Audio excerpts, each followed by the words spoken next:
Doctor साहब ये बताएं कि पाकिस्तान के अंदर हम तो इंडियन कश्मीर की बात किया करते थे, वो हकूक हासिल करना चाहते हैं। ये एक पाकिस्तान वाला जो कश्मीर है, वहाँ पे कुछ ऐसी मूवमेंट जनरेट हो गई है जो कहती है कि जनाब हमने जो पाकिस्तान के अंदर कश्मीरी हैं उनको रिप्रेजेंटेशन ही नहीं देनी कश्मीर की असम्बली के अंदर। अब कल से वहाँ पे प्रोटेस्ट हो गए हैं। सीएमएच जो कि कंबाइंड मिलिट्री हॉस्पिटल है, वहाँ पे हमले कर दिए हैं। अब मिलिट्री हॉस्पिटल में तो लोग सिविलियन वहाँ पे आते हैं इलाज करवाने, और वहाँ पे उनको फौजी समझ के जो है वो हमले किए जा रहे हैं। आप इसको कैसे देखते हैं? गवर्नमेंट ऑफ पाकिस्तान जो है वो जारी बात है एक्शन तो ले रही है, लेकिन ये कुछ लोग हैं ये जो इस तरह की चीजें कर रहे हैं। और बरतानिया में आज पाकिस्तान के फॉरेन ऑफिस ने बाय द वे कंडेम किया है कि जो बरतानिया के अंदर कुछ कश्मीरी जो हैं वो पाकिस्तान के कश्मीर के हवाले से बातें कर रहे हैं। गो के इंडियंस बड़े स्मार्ट हैं। इंडियन मीडिया तो कश्मीर वो लगा हुआ है, मीडिया भी ऑलमोस्ट खामोश ही बैठा हुआ है, क्योंकि वो देख रहे हैं कि हालात जरा ज्यादा पनपे, हालात जरा बेहतर हों और पाकिस्तान के खिलाफ जरा मुजाहरे हों, और हम खामोश नहीं। अगर हम बोले तो शायद कहेंगे देखो इंडियन मीडिया इनको सपोर्ट कर रहा है। कैसे देखते हैं आप इस डेवलपमेंट को?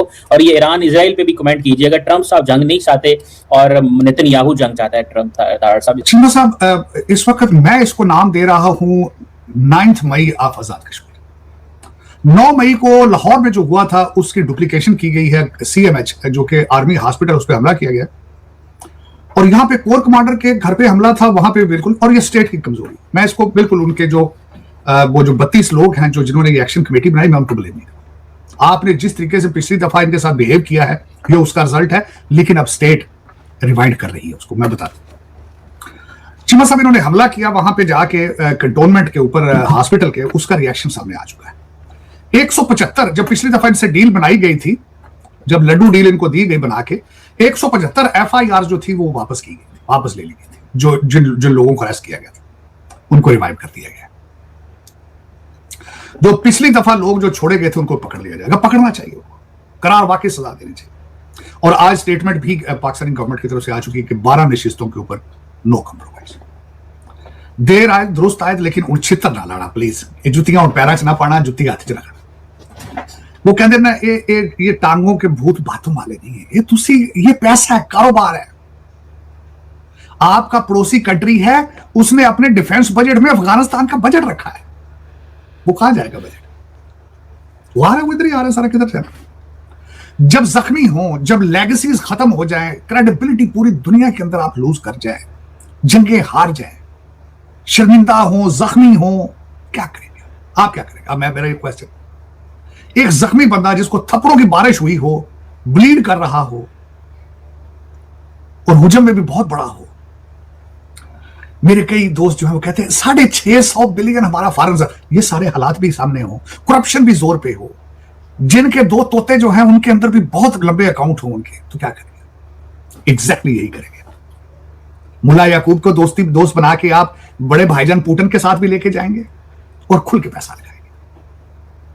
एक मोहल्ले का बड़ा बदमाश जिसको छोटा सा बच्चा एक गली का उठ के थप्पड़ों से उसका मुंह लाल कर दे, वो क्या करता है?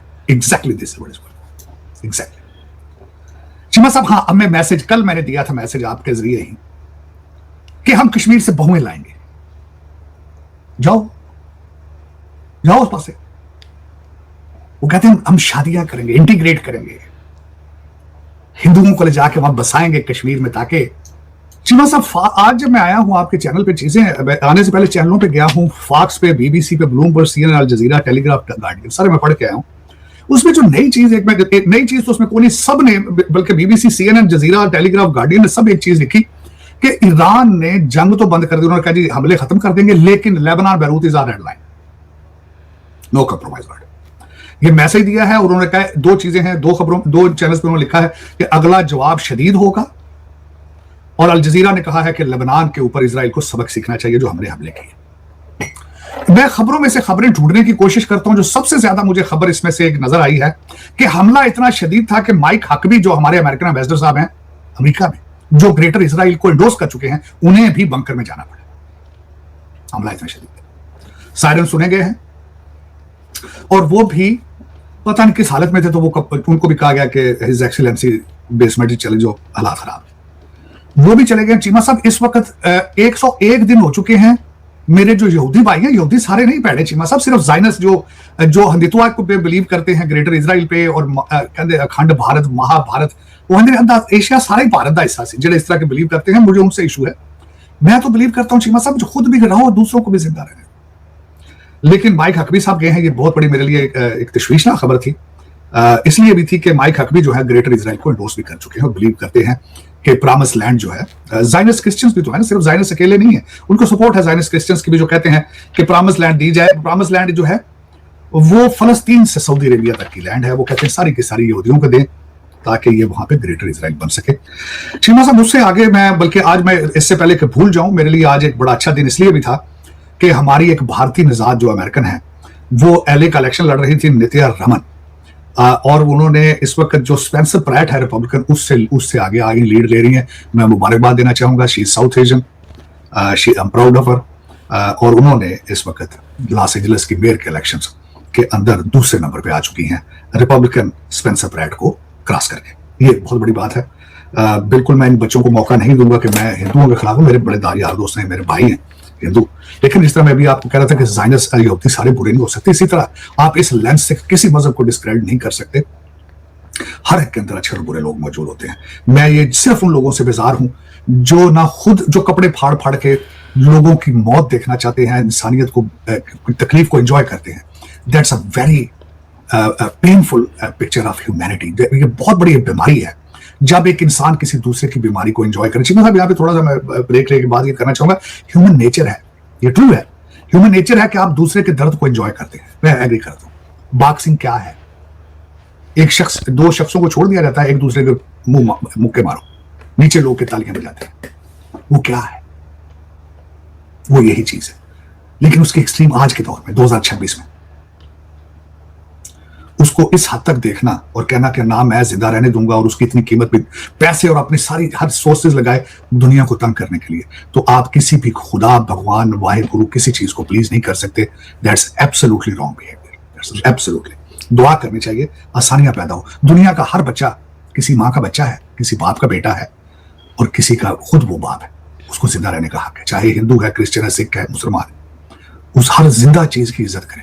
मैं बिल्कुल एब्सोल्युटली एंडोर्स नहीं करूंगा कि आप सिर्फ चिकन खा के अच्छे हिंदू नहीं बन सकते। चिकन नहीं खाएंगे लेकिन लोगों को मरता तड़पता देखना चाहते हैं, एब्सोल्युटली रॉन्ग बिहेवियर, एब्सोल्युटली। कोई भी मजहब भी मैं बिल्कुल नहीं एंडोर्स करूंगा ये जो लोगों को सुसाइड इधर उधर बॉम्बिंग चीजें, एब्सोल्युटली रॉन्ग, बिल्कुल रॉन्ग। मैं इन चीजों को कभी एंडोर्स नहीं ना किया है ना करूंगा। चीमा साहब दैट्स व्हाट द एक अगली खबर अमेरिका के लिहाज से है। एक तो प्रेसिडेंट ट्रंप साहब का मीट था, प्रेस के इंटरव्यू में बैठे थे और गुस्सा करके उठ गए हैं वो, और उन्होंने जाती दफा एक लफ्ज कहा है, उन्होंने कहा कि विदाउट अ पॉजिटिव प्रेस कौमें तरक्की नहीं कर सकती। I absolutely agree with him, absolutely. देखें, क्रिटिसाइज करें, जिस तरह जमहूरियत हेल्दी अपोजिशन के बगैर तरक्की नहीं कर सकती, जमहूरियत सर्वाइव नहीं कर सकती। अगर आप हर एमपीए को 100 मिलियन रुपयों में खरीद लेंगे तो वो जमहूरियत नहीं है। इसी तरीके से सारा मीडिया अगर आप गोदी मीडिया बना देंगे तो वो भी वहां पे उसको जर्नलिज्म नहीं कहा जाएगा ना, आपकी खत्म हो जाएगा। Absolutely, I agree with it कि without positive journalism और fair journalism, चलो positive नहीं fair। चीमा साहब मैं सारी जिंदगी जब मैं ग्रो करता रहा हूँ जर्नलिज्म के पैरेलली ग्रो करता रहा हूँ एज अ लॉयर, और उसमें चीजें 2-4 सिखाई जाती थी जो जहां मैं जो जर्नलिज्म की जो एक नाकस राय मेरी है कि जर्नलिस्ट का काम है राइट की भी रिप्रेजेंटेशन करे और राइट और लेफ्ट की भी रिप्रेजेंटेशन करे, दोनों चीजें अवाम के सामने रख के फिर उसको छोड़ दे ताकि फैसला वो खुद करे। अपनी ओपिनियन दें, राइट की भी लेफ्ट की, उसको छोड़ दें कि वो जो इन दोनों में से पिक कर ले। आज वो नहीं हो रहा है। आज हर चैनल हर अखबार एक प्रोपेगेंडा मशीन के तौर पे काम कर रहा है, मार्केटिंग, और that is one of the reason लोग अब सोशल मीडिया पे जा रहे हैं अपने आप को इन्फॉर्म करने के लिए, वो अब उन्होंने चैनल देखने छोड़ दिए। चीमा साहब एक खबर जो है मैं सब आखिर में जो लोकल खबर, मैं क्योंकि कंजर्वेटिव हूँ, रिपब्लिकन हूँ, उस हवाले से वो भी देना चाहूंगा, इंटरेस्टिंग थी। फॉक्स ने आज सुबह खबर ये दी है कि न्यू जर्सी के अंदर जहां पे बहुत ज्यादा भारतीय और पाकिस्तानी मौजूद हैं, वहां पे नॉन सिटीजन लोगों को वोट देने वोटिंग लिस्टों में मौजूद थे, जिसको रिपब्लिकन पार्टी ने पकड़ लिया है। 21 काउंटीज के अंदर वो कहते हैं हमें रिकॉर्ड दो, new Jersey state is not complying with them. ये एक नया, जिस तरह आपको माजी में पता होगा चीमा साहब, मैं हमेशा इस चीज को बार बार रिपीट करता था कि बराक ओबामा का ख्वाब ही ये था कि अमेरिका को एक पार्टी रूल किस तरह बनाना है। 12 साल फिर 24 मिलियन लोगों को घरों से उठा के बुलाया गया। ऑन द रिकॉर्ड मौजूद है 30,000 साउथ अमेरिकन को टिकटें देकर अमेरिकन गवर्नमेंट के खर्चे पे यहां बुलाया गया था। एप्स बना दी गई थी, ऑफिस खोल दिए गए थे साउथ अमेरिका में लोगों की आसानियों के लिए, बॉर्डर पे वेलकम पैकेज दिए जाते थे, 5 स्टार होटलों में रखा जाता था हमारे खर्चे पे। बसंत शौक करें, लेकिन चाहिए था इससे पहले सड़कें बना लेते, अस्पताल स्कूल बना लेते उनके बच्चों के लिए। आज अमेरिका चौक हो रहा है उसी प्रेशर की वजह से। लेकिन उसके साथ उनका प्लान का दूसरा हिस्सा यह था ग्रीन कार्ड के ऊपर वोटिंग राइट्स दिए जाए। फिर तीसरा मंसूबे का हिस्सा था कि ग्रीन कार्ड घरों में मेल कर दिए जाए। तो ये 3 प्लान के हिस्सा था, उसमें से एक चीज आज न्यू जर्सी में डिस्क्लोज हो चुकी है। और पहले अर्ज करना चाहूंगा उसी मूवमेंट का हिस्सा था न्यूयॉर्क की असेंबली में, स्टेट असेंबली में एक दफा बिल भी पेश किया गया था कि voting rights on the green card. तो मेरे ख्याल में डेमोक्रेट पार्टी का ये एजेंडा है। कल एक डोनाल्ड ट्रंप साहब के ऊपर एक और सवाल भी किया गया, मैंने खुद उस पर लबकुशाई की है कि कैलिफोर्निया के अंदर इलेक्शन जो है 15-15 दिन बाद उसके रिजल्ट आ रहे हैं। ये अमेरिका है, टम्बकटू नहीं। तो यहां पे ये वारदात इसी तरीके से डालते हैं कि लोग वोट दे के भूल जाएं कि हमने वोट दिया किसको है। अपने मर्जी को कैंडिडेट के बाद में ना बोला जाए, कह दिया यू वांट फलाना बंदा जीतेगा, पता ही नहीं पड़ेगा। हाँ, this is what is going on. I will refuse to accept that as democracy. ऐसा वो आप क्योंकि ट्रम्पस्टर हैं, तो ट्रम्प साहब वो कल चले गए जो है वो छोड़ के, क्या कहते हैं, इंटरव्यू छोड़ के चले गए। वो टेम्परामेंट लूज कर जाते हैं। तो आपको लगता है कि ये मतलब why he does like this, क्यों ऐसे करते हैं डॉक्टर साहब? चीमा साहब देखें, he is not a politician to begin with. बाबा बाइडेन था ना, बाबा जी ग्रैंडफादर ऑफ अमेरिका, जो जॉर्ज वॉशिंगटन के साथ ही पैदा हुए थे। वो चीमा साहब, वो उनके साथ 50-50 बच्चे होते हैं आईवी लीग स्कूल वाले। उनको बाथरूम में बिठाने के लिए उनको बताएं ये नहीं बोलना, इसके पब्लिक ओपिनियन इस तरह हो जाएगी। This is not the democracy. Establishment है चीमा साहब, हर चीज को देख के बोलना। बच्चे लिखें तकरीरें, आपके बच्चे लिखें, और उसको 50-50 बच्चे मिलकर लिखें तकरीरें, फिर ऑप्टिक्स बने, मूवियां बने। इस तरह Hollywood Bollywood, he is not that, he is a leader.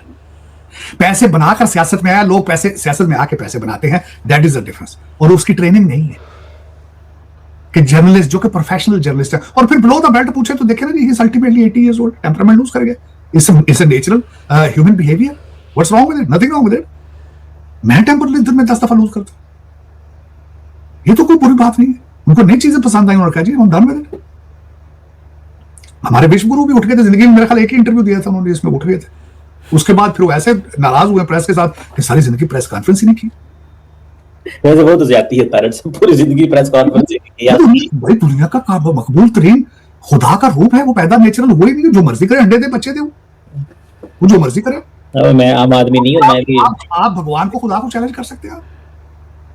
नहीं बना दो, की फर्क पड़ता, जरूरत नहीं। डॉक्टर साहब हम इंडियन नहीं प्रेस भाई, हम जब गलती ही नहीं करेंगे तो लोगों को क्या बतलाएं? जब गलती नहीं करेंगे तो भगवान तो गलती कर नहीं सकता। डॉक्टर साहब हम इंडियन डेमोक्रेसी, अमेरिकन डेमोक्रेसी की बड़ी बात करते हैं, जरा पाकिस्तानी डेमोक्रेसी पे मेरे से एक सवाल है। चीमा साहब, डेमोक्रेसी बनी नहीं है उन मुल्कों के लिए। सुने तो सही ना सर, वो अभी पार्लियामेंट की एक वो आ रहा है fair and free election network, उसने कहा है कि जो 27th सेशन हुआ है मई के अंदर पार्लियामेंट का, सिर्फ 20% MNAs ने अटेंड किया है, सिर्फ 20% ने अटेंड किया है।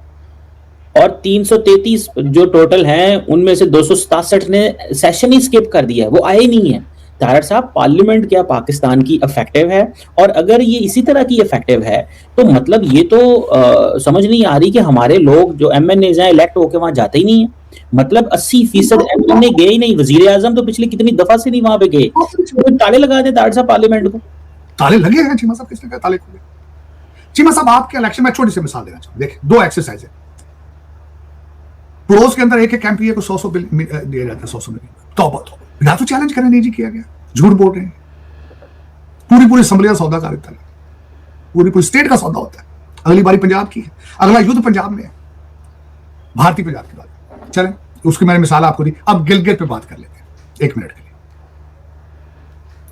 अगर ये इसको जमहूरियत है, अगर आप कहना चाहते हैं चीमा साहब, वहां पे 24 सीटों का रिजल्ट आ चुका है। 9 PPP ने ली है, 5 नून लीग ने ली है, 8 आजाद जीते हैं, 1 मजहबी पार्टी है उसने 1 सीट जीती। अब खुल के पैसे चलेंगे वहां पे। ये सारी जो मैंने आपके सामने नक्शा रखा है, इसका मकसद यही है कि अब गुलशन का कारोबार जो है वो खुल के चलेगा। जो लोगों ने इलेक्शनों पे खर्चा किया है वो डबल करेंगे असेंबली खुलने से पहले, इस तरह चीफ मिनिस्टर का वोट देने के लिए, बेचने के लिए। क्या इस एक्सरसाइज की जरूरत है? अगर तो ये इकानमी है, देखिए 2 चीजें चीज, मतलब अब जमहूरियत भी इकानमी बन चुकी है, इलेक्शन इकानमी है, इलेक्शन कारोबार है, दुकान है। जमहूरियत की दुकान पे इलेक्शन का कारोबार चल रहा है चीमा साहब। इसकी जरूरत थी? अगर अमेरिका में ए पैक $127 मिलियन लगा रहा है यहां पे एमएनएस के ऊपर और सेनेटर्स के ऊपर, एमपी कांग्रेसमैन और सेनेटर्स के ऊपर, तो क्या एक्सपेक्ट करते हैं आप इस कांग्रेस से? मुझे प्रोटेक्ट करेंगे? चीमा साहब, मैं अर्ज करना चाहूंगा 1776 में एक स्लोगन था, टैक्सेशन विदाउट रिप्रेजेंटेशन। मैं इस एक फिक्रे के ऊपर डिबेट करने के लिए तैयार हूं। उस पर अर्ज करना चाहूंगा, आज इस अमेरिका में जो मेरा होमलैंड है, मेरा वतन अजीज है, इसमें चीमा साहब कांग्रेसमैन बनने के लिए आपको 5 से 7 मिलियन डॉलर चाहिए। तो वो किसको रिप्रेजेंट कर रहा है? वो मेरा नुमाइंदा तो नहीं है। टैक्सी ड्राइवरों को कौन रिप्रेजेंट कर रहा है? कोई नहीं कर रहा है। आज तक आपने कोई टैक्सी ड्राइवर कांग्रेस में बनते देखा है?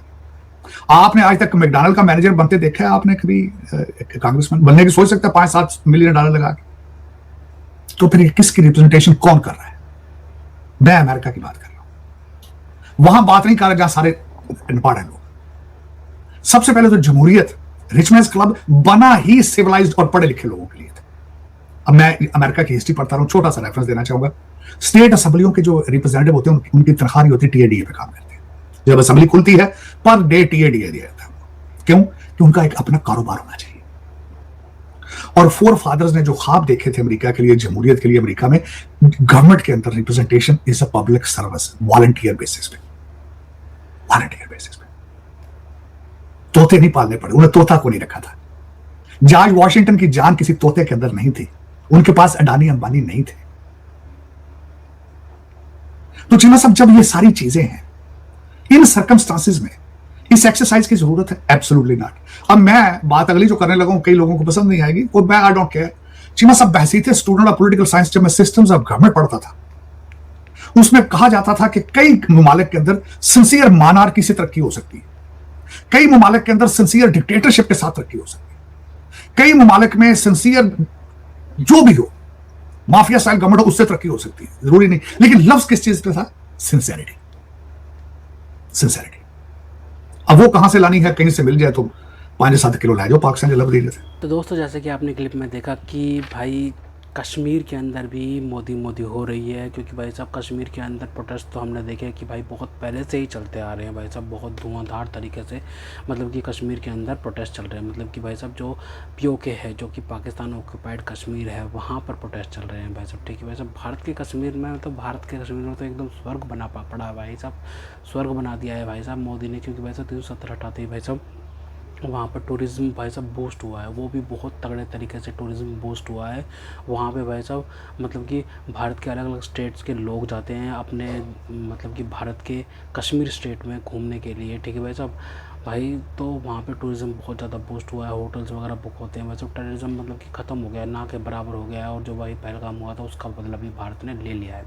तो भाई अब की क्या खबर आई है कि भाई साहब जो पीओके के, पाकिस्तान ऑक्यूपाइड कश्मीर के जो लोग हैं ना, उन्होंने पाकिस्तान का आर्मी का जो हॉस्पिटल होता है ना, उसको फूंक डाला है, उस पर अटैक कर दिया है। और भाई साहब वहाँ पे मतलब कि भाई साहब बहुत ज़्यादा हड़दम मच गया है। और भाई साहब वहाँ पे मांग की जा रही है कि भाई जो कश्मीर जो पीओके के लोग हैं, वहाँ के लोगों को भाई साहब, वहाँ के लोगों को पानी, सस्ती बिजली, ठीक है भाई साहब, खाने पीने के लिए, और भाई साहब रोज़गार के अवसर प्रदान किए जाएँ। ये सब चीज़ों की मांग वहाँ पर चल रही है। ठीक है भाई साहब, जहाँ पे पाकिस्तान मतलब कि कुछ भी नहीं करता, और पाकिस्तान मतलब कि भाई वहाँ पर सारे के सारे जो फैसिलिटीज़ वगैरह है ना, वो सारा का सारा मतलब कि वहाँ पे शिफ्ट कर देता है। कहाँ पे? इस्लामाबाद में। इस्लामाबाद जो कि पाकिस्तान का मतलब कि राजधानी है, कैपिटल है, वहाँ पे सब कुछ सारी चीज़ें शिफ्ट हो जाती हैं और पंजाबियों को सब कुछ मिल जाता है, क्योंकि पंजाबी है ना वहाँ पे, तो पंजाबी सब कुछ चलाते हैं। वैसे वहाँ पे जो पंजाब के लोग हैं ना, वो इस्टेब्लिशमेंट में घुसे हुए हैं और वो सब कुछ चलाते हैं। तो वैसे पाकिस्तान को तो चलाते ही पंजाबी हैं। ठीक है भाई साहब, तो भाई सब सारा का सारा जो कश्मीर से जो भी मतलब कि इंफ्रास्ट्रक्चर जो है, जो कि मतलब कि पानी भी आता है कश्मीर से, ठीक है भाई साहब, जो भी चीज़ है, बिजली बनाई जाती है, सब कुछ चीज़, वो सब चीज़ें तो कश्मीर को मिलती ही नहीं है। बाकी वो सब चीज़ें भाई साहब वहाँ पर कहाँ पे जाती हैं? पाकिस्तान के अंदर चली जाती हैं सारे का सारे। मतलब कि फ़ायदा कौन उठाता है? पाकिस्तान के लोग उठाते हैं। लेकिन जो पाकिस्तान ऑक्यूपाइड कश्मीर के लोग जो हैं, वो फ़ायदा नहीं उठा पाते हैं। और भाई वहाँ पर मतलब कि बहुत ज़्यादा बुरा हाल है। और भाई कश्मीर के लोग जो हैं प्रोटेस्ट कर रहे हैं दिन रात। ठीक है भाई साहब, इसमें भाई भारत को भी आगे बढ़ कर कदम उठाना चाहिए, और भारत को मतलब कि इन सब चीज़ों पर संज्ञान लेना चाहिए, और मतलब कि देखना चाहिए कि भाई कश्मीर के लोग, जो पाकिस्तान ऑक्यूपाइड कश्मीर के लोग हैं, वहाँ पे वो प्रोटेस्ट उठा रहे हैं, तो भाई भारत को उनकी आवाज़ को ग्लोबल मंच तक पहुँचाना चाहिए, अपने मीडिया के थ्रू भाई साहब, अपने बयानों के थ्रू। ठीक है भाई साहब, पूरी दुनिया सुनती है भाई साहब भारत के बड़े बड़े लीडर्स को। तो ये चीज़ मतलब देखनी चाहिए कि भाई साहब वहाँ पे क्या क्या चीज़ें, ह्यूमन राइट्स की क्या क्या सिचुएशन आ रही है, क्योंकि भाई वहाँ पे बुरा हाल है। और पाकिस्तान का रिकॉर्ड तो हमें पता ही है, पाकिस्तानी आर्मी का बांग्लादेश में क्या किया था उन्होंने भाई साहब बांग्लादेशी महिलाओं के साथ में। तो भाई जो उस टाइम पे हुआ था 1971 में भाई साहब, और उसके बाद 93,000 पाकिस्तानी सोल्जर्स को भारत ने कैद कर लिया था। और भाई उनको 5 से 6 महीने तक, मतलब कितने महीने तक रखा था, और उनको पाकिज़ा फ़िल्म दिखाई थी, भाई साहब। टेस्ट देखो पाकिस्तानी फौजियों का, टेस्ट कितना तगड़ा है। पाकिज़ा फ़िल्म देखी उन्होंने भाई साहब, पाकिज़ा टेस्ट कितना बढ़िया। उनको पाकिज़ा फ़िल्म दिखाई और उसके बाद भाई साहब उनसे साइन करवाए गए कि भाई तुम हारे हो इस जंग में, साइन करो। और भाई साहब उस समय लानत हुई थी पाकिस्तानी आर्मी पर कि भाई ये 93,000, मतलब कि पूरी हिस्ट्री में इतना बड़ा सरेंडर नहीं होगा जैसा पाकिस्तान की आर्मी ने करा होगा। 93,000 जो पाकिस्तान के सोल्जर थे उनको भाई साहब बंदी बनाया गया। 93,000 पाकिस्तान के आर्मी ने वहाँ पे सरेंडर किया भारतीय आर्मी के सामने। तो भाई ये कितनी बड़ी बात है। तो भाई अब सोचने वाली बात है कि भाई कितनी बड़ी बात है यार ये, ठीक है, कि पाकिस्तान की आर्मी उस टाइम पर सरेंडर कर गई। तो भाई अब जो सिचुएशन आ रही है ना भाई साहब, जैसे भारत ने 370 हटाया ना, पीएम मोदी ने 370 हटाया था, वैसे ही भाई अब गिलगिट बाल्टिस्तान पर भी चढ़ाई करनी पड़ेगी, क्योंकि भाई वो तो भारत का हिस्सा है। ये जो फैक्ट है, फैक्ट पे बात करते हैं भाई साहब। फैक्ट जो है, गिलगिट बाल्टिस्तान किसका हिस्सा है? भारतीयों का हिस्सा है, भारत का हिस्सा है, ठीक है भाई साहब। जो राजा महाराजा क्या बोलता है, महाराजा हरी सिंह थे, जो लास्ट एम्परर थे वहाँ के कश्मीर के। तो भाई उन्होंने जब कबायलियों ने हमला कर दिया था, पाकिस्तान के कबायलियों ने हमला कर दिया था, तो उस टाइम पर कश्मीर, मतलब कि भाई साहब हरी सिंह ने भारत के साथ में मिलने का कर दिया था, लिख दिया था सब कुछ चीज़ें में, ठीक है, भारत के साथ में विलय का कर दिया था उन्होंने, ठीक है भाई साहब। और उसके बाद भाई साहब भारतीय आर्मी जब घुसी कश्मीर में, और उसके बाद भाई जब पीओके तक में चली गई थी भारतीय आर्मी, तो हमारे नेहरू जी चले गए थे यूएन में कि पाकिस्तान ने अटैक कर दिया, ये कर दिया, पाकिस्तान, कश्मीर तो हमारा ही है भाई साहब। अगर भाई साहब उस समय अगर हम यूएन में नहीं जाते और हमारी आर्मी सब कुछ चीज़ झेल लेती, कर लेती, तो भाई साहब कश्मीर पूरा का पूरा आज हमारा होता। लेकिन भाई उस समय की गलती है, क्या कर सकते हैं, जो कि भाई अब सुधारी जा रही है पीएम मोदी द्वारा। तो खैर, तो दोस्तों अगर आपको हमारी ये वीडियो पसंद आए तो कम से व्हाट्सएप पर जरूर शेयर करिएगा, साथ साथ चैनल को सब्सक्राइब करके हमारा मनोबल जरूर बढ़ेगा, ताकि हम आपके लिए ऐसे ही मनोरंजन वीडियोस बनाते हैं। तो गाइस मिलते हैं आप अगले वीडियो में, तब तक के लिए जय हिंद।